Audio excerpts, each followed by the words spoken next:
Optical isomer में दो type के प्रोजेक्शन हम जनरली यूज करते हैं, वेज डैश प्रोजेक्शन एंड एक सेकंड जो मोस्ट इम्पोर्टेंट है वो है फिशर प्रोजेक्शन।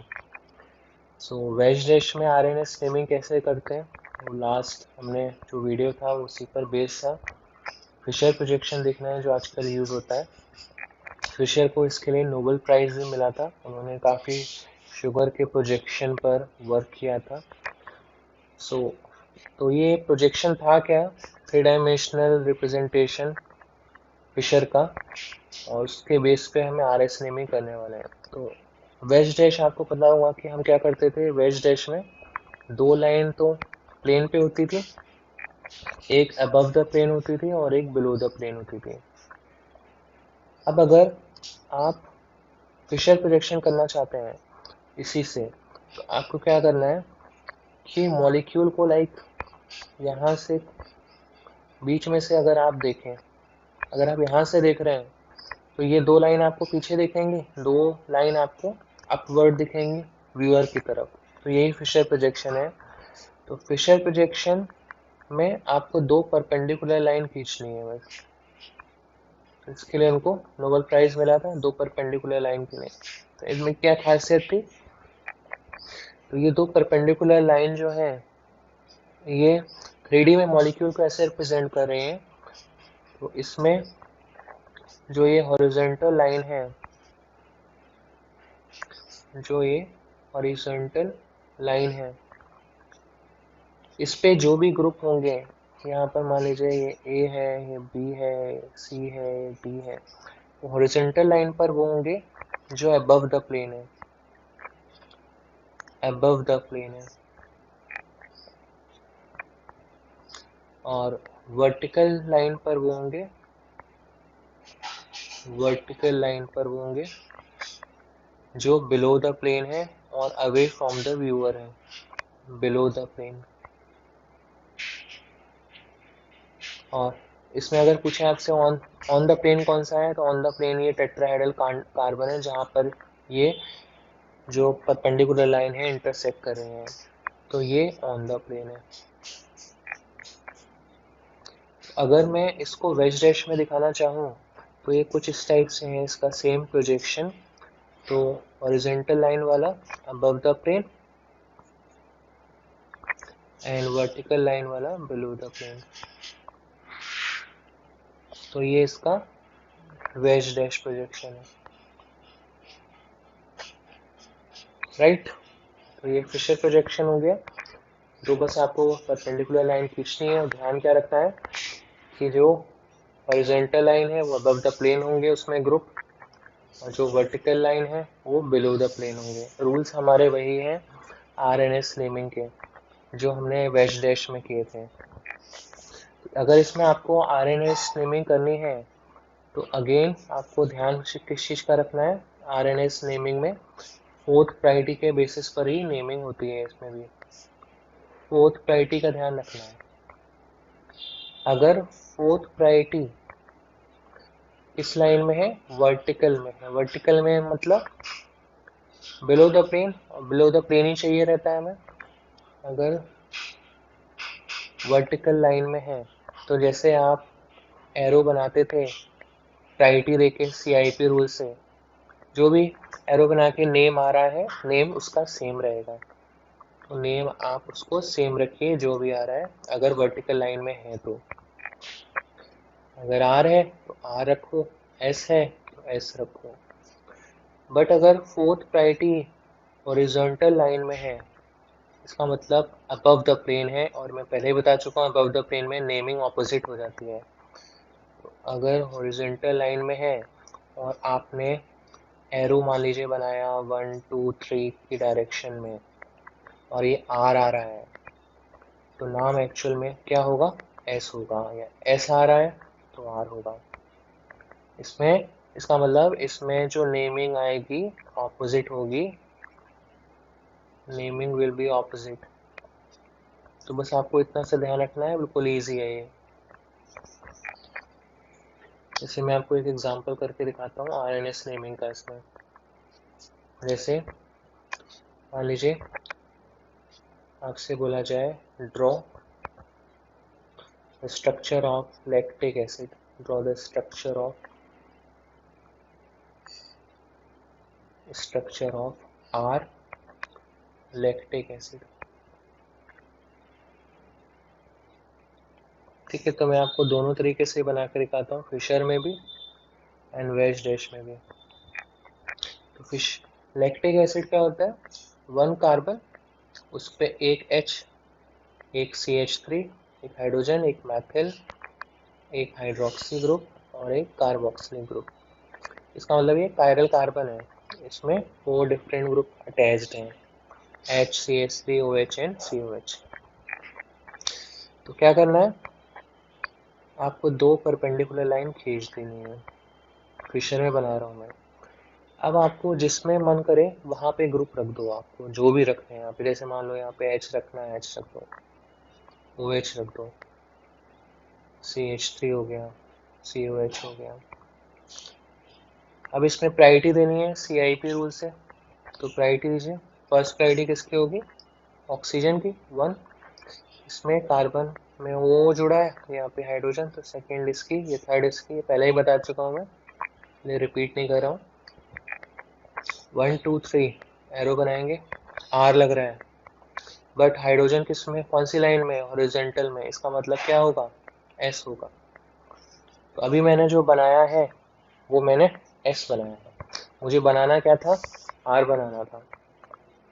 मैं आपको पहले बता चुका हूँ, अगर आप ऑड चेंजेस करते हैं या आप कोई 1 चेंज करते हैं, लाइक 1 3 5 7 टाइप के, तो नेमिंग ऑपोजिट हो जाती है। तो अगर ये S है, आपको क्या करना है, बस 2 ग्रुप को बदल दीजिए, अपने आप R हो जाएगी। कोई भी 2 ग्रुप को, बट चारों को नहीं बदलना है। जैसे मान लीजिए आपने बोला कि आप चेंज करना चाहते हैं किसको? CH3 COH को, तो COH को ऊपर भेज दो, CH3 को बॉटम में, H लेफ्ट में था लेफ्ट में, OH राइट में था राइट में, राइट। अब इसकी आप जब दोबारा नेमिंग करेंगे, तो 1 2 3 S लग रहा है,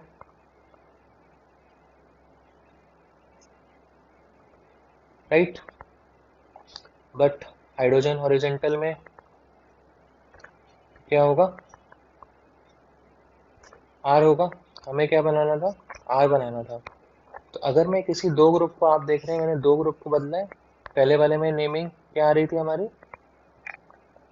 S आ रही थी, और इस वाले में देखिए मैंने CH3 CH को बदल दिया, तो इस बार मेरी नेमिंग क्या आ गई? R आता है S, बट ये हॉरिजॉन्टल पे है तो ये R हो गया, तो इसका मतलब ये R स्ट्रक्चर है।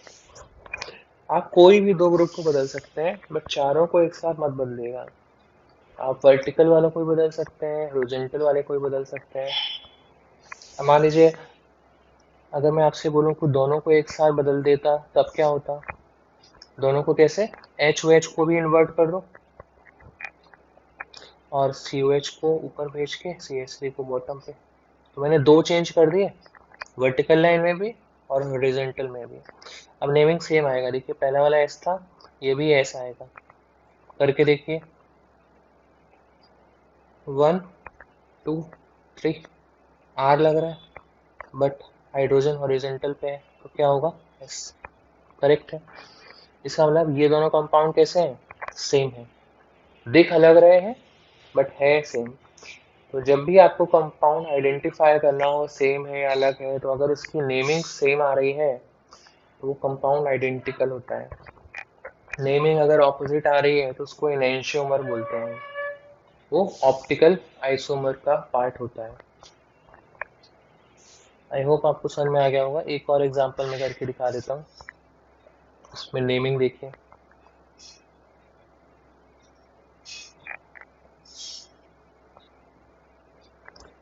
हॉरिजॉन्टल में CONH2 है, एक यहाँ पर COH है,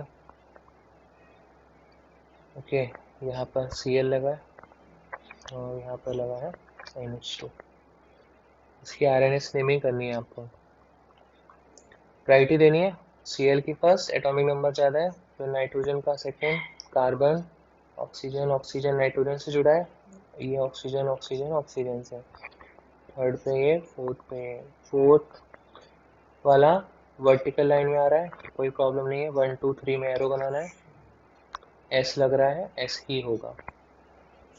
okay, so next term is enantiomers, और ये काफ़ी इंपॉर्टेंट है, ध्यान रखिएगा, इसकी डेफिनेशन बोर्ड में भी पूछ लेता है आपसे।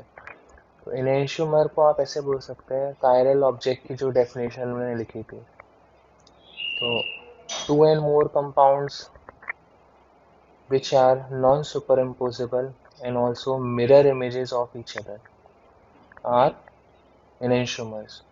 Enantiomers isomers हैं। Isomers means एक से ज़्यादा कंपाउंड होंगे, बट उनमें डिफरेंस क्या होगा, वो एक दूसरे के मिरर इमेज होने चाहिए। मतलब सारे एटम दोनों कंपाउंड में सेम होंगे, सिर्फ डिफरेंस क्या होगा कि एक दूसरे के मिरर इमेज होंगे, और ये सेकंड पॉइंट था, ऑप्टिकल आइसोमर होंगे। और आपको कैसे आइडेंटिफाई करना है, आरएनएस नेमिंग से। अगर एक कंपाउंड का नाम आर आ रहा है तो दूसरे का नाम एस आना चाहिए। अगर ये पॉसिबल है तभी उसको मैं पेयर ऑफ इनेंशियोमर्स बोलूंगा, राइट। तो इनेंशियोमर कायरल मॉलिक्यूल होता है, एंड ऑप्टिकल आइसोमर भी में आता है। इसका मतलब ऑप्टिकली एक्टिव होगा इंडिविजुअल मॉलिक्यूल। अगर 50-50% है तो नहीं होगा, क्योंकि वो रेसिंग मिक्सचर बना लेता है, राइट। सो इनेंशियोमर ऑप्टिकल एक्टिव भी है, इनेंशियोमर कायरल भी है। कायरल है तो नॉन सुपर इम्पोजिबल होगा अपने मिरर इमेज पर, नेमिंग जो आएगी वो हमेशा ऑपोजिट आएगी। जैसे मैं आपको, जैसे भी मैंने ऊपर लैक्टिक एसिड बनाया था, तो उसी का एक एग्जांपल देखिए, फिशर प्रोजेक्शन में बता रहा हूँ। जैसे यहाँ पर है COH, यहाँ पे मान लीजिए CH3 है, और यहाँ पर H लगा हुआ है, OH लगा है। तो सबसे पहले तो इसकी नेमिंग करिए। अगर मान लीजिए मैं नेमिंग के बिना भी करूँ सीधे आंसर, तो एक बार वो चेक कर लीजिए, फिर नेमिंग से हम ज़्यादातर क्वेश्चन वैसे सॉल्व करेंगे, उससे कभी हमारा क्वेश्चन गलत नहीं होता। अगर मैं इसका मिरर इमेज आपसे बोलूँ, या बीच में मिरर रख दूँ, तो ये वर्टिकल लाइन तो वैसे ही रहेगी, इसको वैसे ही रखिए, हॉरिजॉन्टल वाला ग्रुप बदल जाएगा, तो OH यहाँ जाएगा, H यहाँ जाएगा, राइट। ये इसका मिरर इमेज है। और मैं आपको पहले ही बता चुका हूँ कि अगर आप एक चेंज करोगे, या तो वर्टिकल में हॉरिजॉन्टल में नेम ऑपोजिट आएगा। तो ये एक दूसरे के जो मैंने ये बनाए हैं, ये मिरर इमेज है, नॉन सुपर इम्पोजिबल। अगर आप इसको इसके ऊपर सुपर इम्पोज करोगे तो नहीं होगा, इसका मतलब ये इनेंशियोमर बनेगा, इनेंशियोमर। नेमिंग करके भी चेक कर लीजिए, सबसे इजी मेथड वही होता है। 2 1 2 3 एस लग रहा है बट होगा क्या, एस लग रहा है बट होगा आर, तो ये आर है। इसकी नेमिंग देखिए 1 2 3, आर लग रहा है बट हॉरिजॉन्टल पे है, तो क्या होगा, एस। तो इनेंशियोमर में जो ग्रुप होते हैं वो सेम होने चाहिए, सिर्फ नेमिंग ऑपोजिट आनी चाहिए, उनको इनेंशियोमर बोलते हैं। ऐसे बोल सकता हूँ कि एक दूसरे के मिरर इमेज होते हैं, एक का नाम आर आता है, दूसरे का नाम एस आता है। ऐसे ही मैं फिशर में भी वेज डैश में भी दिखा सकता था आपको, लैक्टिक एसिड का एग्जांपल बना के दिखाता हूँ, देखिए। जैसे वेज डैश में आप जानते हैं कि 2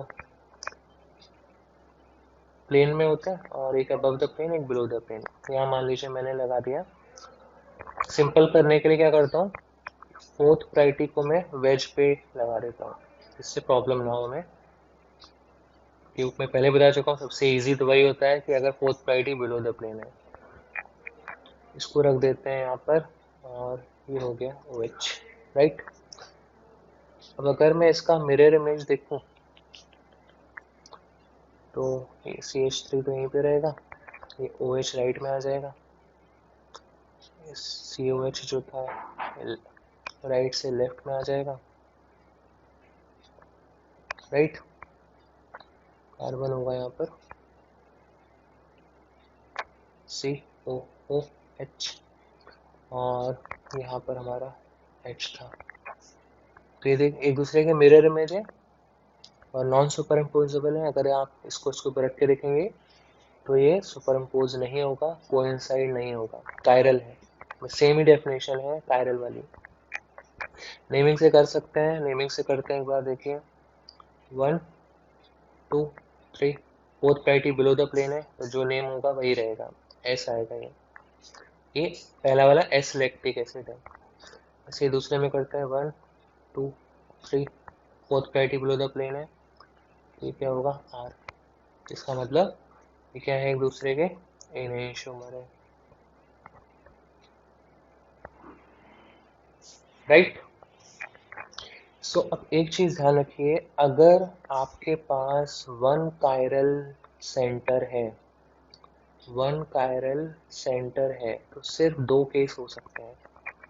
दो केस कौन कौन से, या तो आइडेंटिकल, देखने में अलग लगेंगे बट नेमिंग के सेम आएंगे, या फिर इनहेंशियोमर। इसके अलावा और कुछ नहीं हो सकता क्वेश्चन में। अगर एक कायरल कार्बन है तो, दो कायरल कार्बन है तो और भी केसेस हो सकते हैं, वो आगे की बात है। जैसे मैं आपको एक एग्जांपल करके दिखाता हूँ, इसमें देखिए आइडेंटिकल में क्या होगा, नेमिंग सेम आनी चाहिए दोनों कंपाउंड की, पहले की आर आ रही है तो दूसरे की भी आर आनी चाहिए। इसमें क्या होगा, एक की आर आ रही है तो दूसरे कंपाउंड की क्या आएगी, ऐसा आएगी नेमिंग। जैसे एग्जांपल देखिए,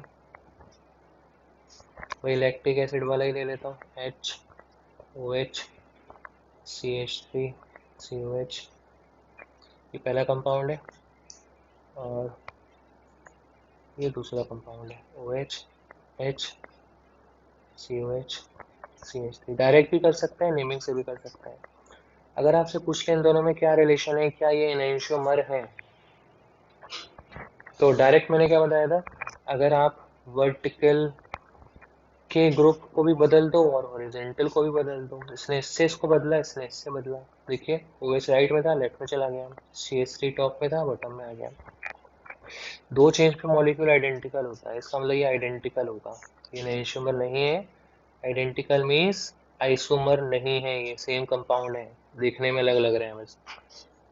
नेमिंग करके देखिए, 1 2 3 आर लग रहा है, एरो ऐसे जा रहा है बट एच हॉरिजॉन्टल में तो ये एस होगा।